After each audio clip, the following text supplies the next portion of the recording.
ನಮ್ಮೊಂದಿಗೆ ಮಾಜಿ ಸಚಿವರು ಹಾಲಿ ಶಾಸಕರಾಗಿರತಕ್ಕಂಥ ಕೆ.ಎನ್. ರಾಜಣ್ಣ ಅವರಿದ್ದಾರೆ. ಅವ್ರನ್ನ ಮಾತನಾಡ್ತೀನಿ. ರಾಜಣ್ಣ ಸರ್, ಸ್ವಾಗತ ತಮಗೆ ಒಂದು ಮಾತುಕತೆಗೆ. ನಮಸ್ಕಾರ. ನಿಮ್ಮ ಸರ್ಕಾರ 3 ವರ್ಷಗಳ ಕಂಪ್ಲೀಷನ್ನಲ್ಲಿ ಇದೆ ಸರ್. ಸದ್ಯಕ್ಕೆ ಅದೊಂದು ಮುಗಿಸಿದ್ದಾರೆ ಅವರು. ಕಂಪ್ಲೀಷನ್ ಆಯಿತಾ, 3 ವರ್ಷಗಳ ಕಾಂಪಿಟೇಷನ್ ಜಾಸ್ತಿ ಇತ್ತಾ ಅಂತ? 3 ವರ್ಷಗಳ ಸಾಧನೆಯ ಸಂಭ್ರಮದ ಸಮಾವೇಶ ತುಮಕೂರಿನಲ್ಲಿ ಮೊನ್ನೆ 19ನೇ ತಾರೀಕು ಜರುಗಿದೆ ಅಂತಕ್ಕಂಥದ್ದು ಎಲ್ರಿಗೂ ಗೊತ್ತಿರುವಂಥ ವಿಚಾರ. 3 ವರ್ಷಗಳು ಕೂಡ ಈ ಸರ್ಕಾರದ ಸಾಧನೆ ಬಗ್ಗೆ ಅಥವಾ ಸರ್ಕಾರದಿಂದ ಏನು ರಾಜ್ಯದ ಜನರು ಇದ್ದಾರೆ, ಬಡವರಿದ್ದಾರೆ, ಅವರ ಒಂದು ಏಳಿಗೆಗೋಸ್ಕರ ಏನೆಲ್ಲ ಕ್ರಮಗಳನ್ನು ತೆಗೆದುಕೊಳ್ತಕ್ಕಂಥದ್ರಲ್ಲಿ ಸಫಲ ಆಗಿದ್ದಾರೆ ಅಂತೇಳಿ ನಾನಾದರೂ ಕೂಡ ಭಾವಿಸ್ತೇನೆ. ಆದರೆ ಒಂದು ಜನರ ಭಾವನೆಗಳು ಏನಿದ್ದಾವೆ, ಈ ಫೀಬೀಸು ಏನು ಸರ್ಕಾರದ ವತಿಯಿಂದ ನಾವು ಕೊಡ್ತಾ ಇದ್ದೇವೆ, ಬಿ ಜೆ ಪಿ ಸರ್ಕಾರಗಳು ಕೂಡ ನಮ್ಮನ್ನು ನೋಡಿ ಅವರು ಕೂಡ ಕೊಡ್ಲಿಕ್ಕೆ ಹೊರಟಿದ್ದಾರೆ. ಅದರಿಂದ ಕೆಲವರು ಅನರ್ಹರಿಗೆ ಕೊಡ್ತಾ ಇದ್ದಾರೆ ಅಂತಕ್ಕಂಥ ಭಾವನೆಯೂ ಕೂಡ ಭಾಳ ಜನರಲ್ಲಿದೆ. ಈಗ ಉದಾಹರಣೆಗೆ ಹೇಳಬೇಕು ಅಂತ ಹೇಳಿದ್ರೆ, ನನ್ನ ಹತ್ರ ಒಬ್ಬರು ಬಂದಿದ್ದರು, ರಿಟೈರ್ಡ್ ಎಕ್ಸಿಕ್ಯೂಟಿವ್ ಇಂಜಿನಿಯರ್. ಅವ್ರು ಬಂದು, ಸರ್ ನಾನು ಕೇಳೇ ಇಲ್ಲ, ನಮ್ಮ ಮನೇಲಿ 700 ರೂಪಾಯಿ ಕರೆಂಟ್ ಕಟ್ತಾ ಇದ್ದೆ, 0 ಬಿಲ್ ಕೊಟ್ಟೋಗ್ಬಿಡ್ತಾರೆ ಸರ್, ನನಗೆ ಯಾಕೆ ಸರ್ ಬೇಕು ಅಂತಾರೆ. ಹಾಗೆಯೇ ಬಹಳಷ್ಟು ಜನ ಹೆಣ್ಮಕ್ಳು ಕೂಡ ಎಷ್ಟೋ ಜನ ನನ್ನ ಹತ್ರ ಬಂದು ಹೇಳ್ತಾರೆ, ಸರ್ ನನಗೆ 1,10,000 ರೂಪಾಯಿ ಸಂಬಳ ಬರ್ತದೆ ಸರ್, ನಾನು ಬಸ್ ಟಿಕೆಟ್ ನನಗೆ ತಗೊಳ್ಳಲ್ಲ ಸರ್, ಪುಕ್ಸಟ್ ಹೋಗ್ತೀನಿ, ನನಗೆ ಗಿಲ್ಟಿನೆಸ್ಸು ನನಗೆ ಬಸ್ಸಲ್ಲಿ ಹೋಗುವಾಗ ನನಗೆ ಅನಿಸುತ್ತೆ ಸರ್ ಅಂತಾರೆ.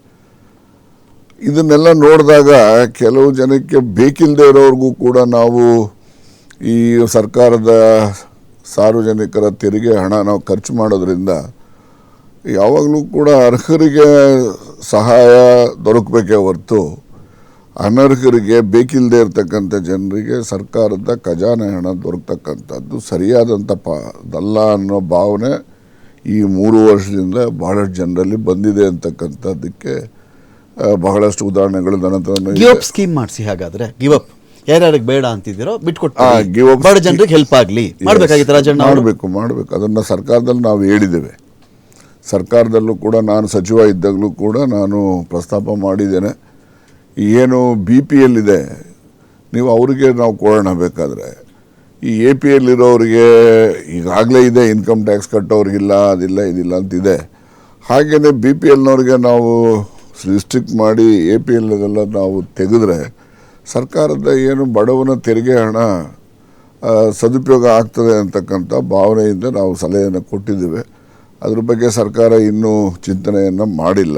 ಮಾಡಬೇಕು ಅಂತಕ್ಕಂಥ ಒತ್ತಾಯನೂ ಕೂಡ ನಾನು ಭಾಳಷ್ಟು ಹಿಂದೆನೂ ಮಾಡಿದ್ದೀನಿ, ಈಗಲೂ ಕೂಡ ನಿಮ್ಮ ಮೂಲಕ ಪ್ರಶ್ನೆ ಕೇಳಿದೆ. ಕಂಪ್ಲೀಷನ್ ಕಾಂಪಿಟೇಷನ್ ಅಂತ 3 ವರ್ಷದಲ್ಲಿ ಕಾಂಪಿಟೇಷನ್ ನಾನು ಯಾವುದ್ರ ಬಗ್ಗೆ ಕೇಳ್ತಾ ಇದ್ದೀನಿ ಅಂತ ನೋಡಿ.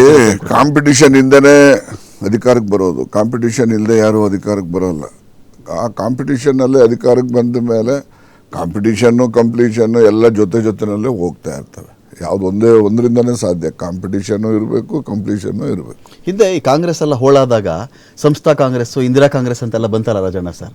ಈಗ ನೀವು ಸಿದ್ದು ಕಾಂಗ್ರೆಸ್ಸಾ, ಸಿದ್ದರಾಮಯ್ಯನವ್ರ ಕಾಂಗ್ರೆಸ್ಸಾ? ನಾನು ಇಂದಿರಾ ಗಾಂಧಿ ಕಾಂಗ್ರೆಸ್ನಲ್ಲಿ ಇದ್ದವನು. ಯಾಕೆಂದರೆ 69ರಲ್ಲಿ ಕಾಂಗ್ರೆಸ್ ಇಬ್ಬಾಗ ಆದಾಗ ಇದೇ ನಮ್ಮ ಬೆಂಗಳೂರಿನಲ್ಲಿ ಸಿಂಡಿಕೇಟ್ ಅಂತ ಆಯಿತು. ಅವಾಗ ನಮ್ಮವರೇ ಅಧ್ಯಕ್ಷರು ನಿಜಲಿಂಗಪ್ಪನವ್ರು ಇದ್ದಂಥದ್ದು. ಆಗ ಕಾಂಗ್ರೆಸ್ ಡಿವೈಡ್ ಆದಮೇಲೆ ಮೊದಲನೇ ಬಾರಿ ಸುಬ್ರಹ್ಮಣ್ಯಂ ಅಂತಕ್ಕಂಥವರು ಮದ್ರಾಸ್ನವರವರು, ಅವರಿಗೆ ಕನ್ವೀನರ್ ಅಂತ ಮಾಡಿದಂಥದ್ದು ಇಂದಿರಾ ಗಾಂಧಿಯವರು. ಆಗಿನ ಹಳೆ ಇತಿಹಾಸಕ್ಕೆ ಹೋದರೆ ಪ್ರಕೃತಿ ಅಲಿ ಅಹಮದ್ ಮತ್ತು ಜಗಜೀವನ್ ರಾಮ್, ಇಂದಿರಾ ಗಾಂಧಿಯವರು, ಇವರು ಈ ಸಮುದಾಯದ ಮುಖಂಡಗಳನ್ನು ಜೊತೆಯಲ್ಲಿ ಇಟ್ಕೊಂಡು ಈ ಏನು ಸಿಂಡಿಕೇಟ್ ಇತ್ತಲ್ಲ, ನಿಜಲಿಂಗಪ್ಪನವರು, YB ಚೌಹಾಣ್, ಕಾಮರಾಜ್, ಅತುಲ್ಯ ಘೋಷ್, ಇವ್ರನ್ನೆಲ್ಲ ಇವರೊಂದು 5 ಜನ ಇದ್ದರು. ಇವರಿಗೆ ಸಿಂಡಿಕೇಟ್ ಅಂತಲೇ ಇವ್ರಿಗೆ ಇಟ್ಕೊಂಡಿದ್ದು. ಇವ್ರ ವಿರುದ್ಧವಾಗಿ ಇಂದಿರಾ ಗಾಂಧಿಯವರು ಪಕ್ಷವನ್ನು ಡಿವೈಡ್ ಮಾಡ್ತಕ್ಕಂಥದ್ದು. ಆ ಡಿವೈಡ್ ಮಾಡ್ತಕ್ಕಂಥದ್ದು ಕಾರಣ ಏನು ಅಂದರೆ, ಇವರೆಲ್ಲ ಸೇರ್ಕೊಂಡು ಸಂಜೀವ್ ರೆಡ್ಡಿ ಅವ್ರನ್ನ ಪ್ರೆಸಿಡೆಂಟ್ ಆಫ್ ಇಂಡಿಯಾ ಕ್ಯಾಂಡಿಡೇಟ್ ಮಾಡ್ತಾರೆ. ಇಂದಿರಾ ಗಾಂಧಿಯವರು ಆಗ ಏನು ಮಾಡ್ತಾರೆ, ಮುಂದೆ ನನಗೆ ತೊಂದರೆ ಆಗ್ತದೆ ಅಂತ ಹೇಳಿ ವಿ ಗಿರಿ ಅವರು ಉಪಾಧ್ಯಕ್ಷರಿರ್ತಾರೆ, ಅವ್ರನ್ನ ರೆಬಲ್ ಆಗಿ ನಿಲ್ಲಿಸಿ ಅವರೇ ಮನಸ್ಸಾಕ್ಷಿ ಮತ ಹಾಕಿ ಅಂತ ಹೇಳಿ ರಾಷ್ಟ್ರದಲ್ಲಿ ಕರೆಯನ್ನು ಕೊಟ್ಟರು. ಆಗ ವಿ ಗಿರಿಯವ್ರು ಗೆಲ್ತಾರೆ, ಸಂಜೀವ್ ರೆಡ್ಡಿ ಅವರು ಸೋಲ್ತಾರೆ. ಇವೆಲ್ಲ ಕಾಂಗ್ರೆಸ್ ಪಕ್ಷದಲ್ಲಿ ದೇಶದ ಇತಿಹಾಸದಲ್ಲಿ ಇರ್ತಕ್ಕಂಥ ಒಂದು ಭಾಗ. ಈಗಿನ ಯುವಕರಿಗೆ ಇವೆಲ್ಲ ಗೊತ್ತೇ ಇರೋದಿಲ್ಲ ಅಷ್ಟು. ಈಗೆಲ್ಲ ಮೊಬೈಲ್ ಹಿಡ್ಕೊಂಡು ಕೂತಿರ್ತವೆ. ದೇಶದ ಇತಿಹಾಸನೂ ಕಲಿಯೋಕ್ಕೆ ಹೋಗೋದಿಲ್ಲ. ಇವರು ಇತಿಹಾಸ ಸೃಷ್ಟಿ ಮಾಡಬೇಕು ಅಂತ ಮನಸ್ಥಿತಿನೂ ಇಲ್ಲ. ನೀವು ಯಾವ ಕಾಂಗ್ರೆಸ್ ಸರ್ ಈಗ? ನಾನು ಕಾಂಗ್ರೆಸ್ ಅಂದರೆ ಬಡವ್ರ ಪರವಾಗಿ ಯಾರು ಕೆಲಸ ಮಾಡ್ತಾರೋ ಅವ್ರ ಜೊತೆ ಇರೋನು ನಾನು.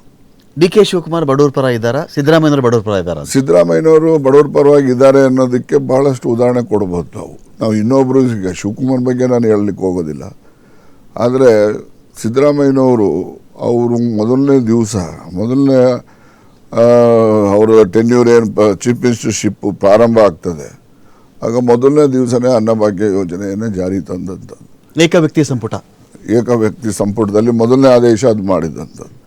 ತದನಂತರ ಕಾಂಗ್ರೆಸ್ ಪಕ್ಷದಲ್ಲಿ ಮನಮೋಹನ್ ಸಿಂಗ್ ಅವರು ಫುಡ್ ಸೆಕ್ಯೂರಿಟಿ ಆ್ಯಕ್ಟ್ ತಂದರು, ಅದು ಬೇರೆ ವಿಚಾರ.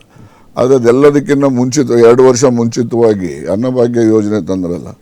ಅನ್ನಭಾಗ್ಯ ಯೋಜನೆ ಅನ್ನದ ಮಹತ್ವ ಏನು ಅಂತೇಳಿ ನಾನು ಎಲ್ಲ ಕುಗ್ರಾಮಗಳಲ್ಲಿ ನಾನು ನೋಡಿದ್ದೇನೆ, ಅನುಭವಿಸೋವಂಥವನು ನಾನು ನೋಡಿದ್ದೇನೆ. ಈಗ ಅಂಥವ್ರು ಯಾರು ಇವತ್ತು ಅನ್ನ ಅಂತಕ್ಕಂಥದ್ದು ಯೋಚನೆ ಇಲ್ಲದ ರೀತಿಯಲ್ಲಿ ಇಡೀ ರಾಜ್ಯದಲ್ಲಿ ಮಾಡಿದಂಥದ್ದು ಪ್ರಯತ್ನ ಸನ್ಮಾನ್ಯ ಸಿದ್ದರಾಮಯ್ಯನವ್ರದ್ದು. ಬಟ್ ಒಟ್ಟಾರೆಯಾಗಿ ಸಿದ್ದರಾಮಯ್ಯನವ್ರನ್ನ ಯಾಕೆ ಇಷ್ಟಪಡ್ತೀನಿ ಅಂದರೆ, ಇಂದಿರಾ ಗಾಂಧಿಯವರು 69ರಲ್ಲಿ ಯಾವ ರೀತಿ ಚಿಂತನೆ ಇತ್ತೋ ಆ ಚಿಂತನೆ ಸಿದ್ದರಾಮಯ್ಯನವರಲ್ಲಿ ಇದೆ ಅಂತೇಳಿ ಸಿದ್ದರಾಮಯ್ಯನವ್ರನ್ನ ನಾನು